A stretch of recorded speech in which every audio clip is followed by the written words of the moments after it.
di luar bidangnya. Mari kita mulai sekarang. Pak Amin Rais, hebat, lokomotif demokrasi. Tapi apa dia bisa mengubah Indonesia? Selama dia menjadi ketua lembaga tertinggi negara. Anda berubah, korupsi masih banyak, krona-krone masih banyak. Padahal ketua MPR-nya waktu itu lembaga tertingginya Amin Rais. Katanya banyak komunis. Pak Gatot pernah jadi panglima. Mana komunisnya tidak ditangkap? Mau sekarang bicara komunis. Saudara, banyak orang mengatakan, wah pemerintah sekarang ini tidak beres. Tidak mengerti Pancasila. Gimana tuh? Sudah punya Pancasila, sudah punya undang-undang dasar, kok tidak pemerintah sekarang tidak konsisten. Saya katakan tidak ada satu pemerintah pun di Indonesia itu yang tidak dituduh tidak mengerti Pancasila. Bung Karno itu jatuh karena dituduh tidak ngerti Pancasila, padahal beliau yang ngerti Pancasila. Iya kan? Katanya Bung Karno tuh, wah itu komunis. Nah suatu saat Bung Karno dituduh juga liberalis ketika membuat undang-undang agraria kan. Kalau komunis mestinya orang tidak boleh punya tanah pribadi. Tapi hukum agraria kita mengatakan boleh dengan batas sekian. Nah Bung Karno itu liberalis atau komunis kan gitu. Akhirnya dia dianggap dekat komunis, jatuh juga dianggap melanggar Pancasila. Bung Karno lah ini. Sudah itu katanya Pak Harto bagus, jatuh karena dituduh melanggar Pancasila. Iya kan? Mana ada coba? Tidak ada. Habibie, wah ini hebat katanya. Pak Habibie di demo selama pemerintahnya, lalu dituduh juga tidak mengamankan Indonesia karena melepas Timur-Timur. Dibilang anti NKRI, merusak NKRI, merusak Pancasila. Gus Dur sama, habis dia di demo sama perintahnya, katanya ini tidak bisa melaksanakan Pancasila, jatuh dia. Mbak Mega dituduh, wah ini jual aset negara, bertentangan dengan Pancasila, bertentangan undang-undang dasar, di demo sepanjang pemerintahnya, sama. Pak SBY ya juga, sampai didatangi oleh tentara-tentara, Anda nih mau enggak mengeluarkan dekret kembali ke undang-undang dasar, ini pemerintahan Anda ini melanggar Pancasila. Anti Pancasila lagi. Jadi sama sekarang juga dituduh begitu. Besok kalau Pak Gatot jadi presiden, pasti sama akan ada mengatakan Anda enggak ngerti Pancasila. Kalau Rizal Ramli atau saya, atau Pak Muldoko, Pak Karni jadi presiden, pasti akan ada orang mengatakan anti Pancasila. Tidak ngerti Pancasila. Kenapa? Tafsir yang final dari Pancasila itu memang belum ada. Tidak ada yang ngerti. Bahkan yang dikatakan ekonomi koperasi, sampai Bung Hatta wafat tahun 45, tidak ada konsepnya. Ditanyakan ke Bung Hatta, kayak apa sih koperasi? Bukan kayak gitu, lalu kayak apa? Setiap orang memberi tafsir sendiri, merasa inilah Pancasila. Nah, apakah ini jelek? Tidak. Yang penting Pancasila itu sebagai ideologi, ideal gitu ya. Ideal itu ya. Oleh sebab itu ya sudah, kalau saya sih menafsirkannya Pancasila itu tafsirnya yang final tidak ada. Pancasila itu konsep prismatik. Yang bagus dari sini masuk, yang bagus dari sini masuk, kapitalisme oke, yang bagus. Individualisme bagus karena menganggap manusia itu lahir bebas.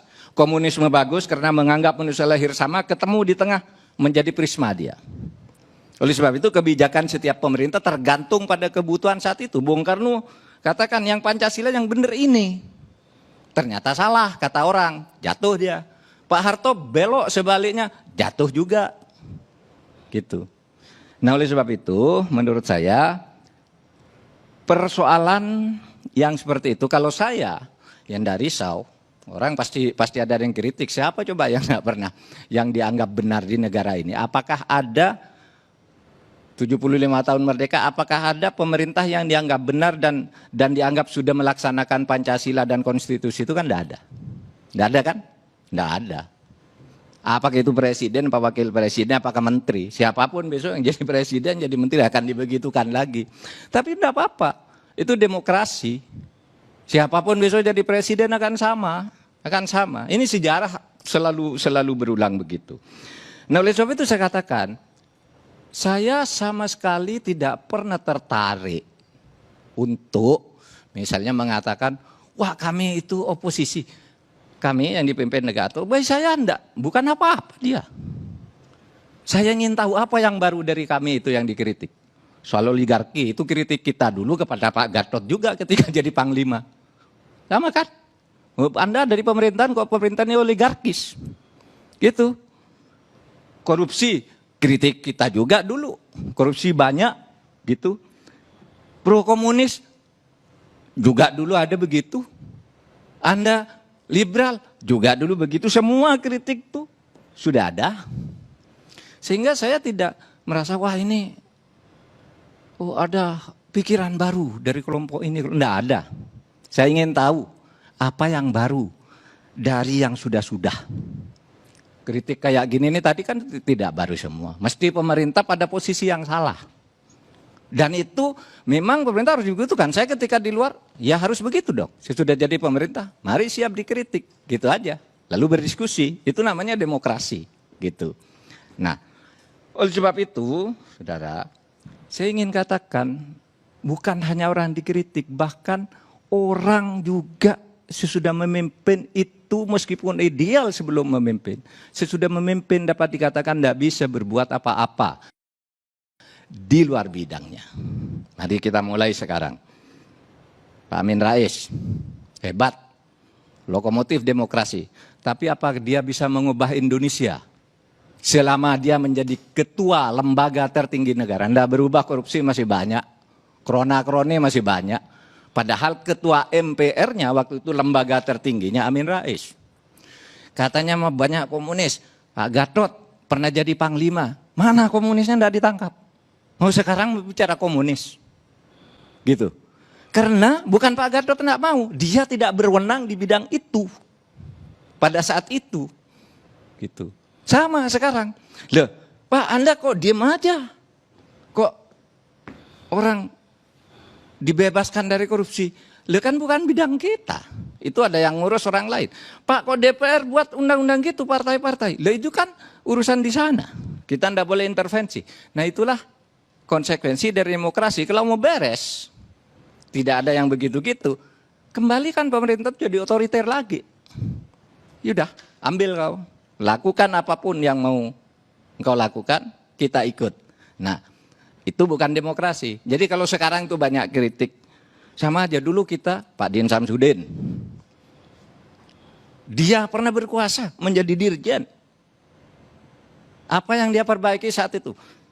Pimpinan Golkar, di MPR juga, nggak ada. Yang dia kritikan sekarang itu kritik kita kepada dia dulu. Iya kan? Iyalah. Saya sebut satu persatu. Rizal Ramli sama juga, sudah pulang. Sudah pulang. Sama. Saya ingin tahu siapa yang bisa menyelesaikan masalah di negeri ini. Tidak ada. Oleh itu sebabnya katanya tidak ada yang berdaya. Kecuali kita punya kesadaran kolektif membangun demokrasi. Orang bilang, wah paling hebat di dunia ini Artijo Alkostar. Saya sependapat, tuh hakim paling bagus. Tapi apakah dia menyelesaikan masalah di Indonesia? Tidak, dia hanya menghukum orang yang dia tangani. Yang di luar dia tidak bisa berbuat apa-apa. Karena demokrasi itu menghendaki distribusi kekuasaan di mana kita tidak boleh mencampuri. Itulah demokrasi. Makanya tidak bisa semua orang lalu bisa semuanya. Itu konsep otokrasi, bukan demokrasi. Kalau mengharap itu baik semua. Nah, saudara.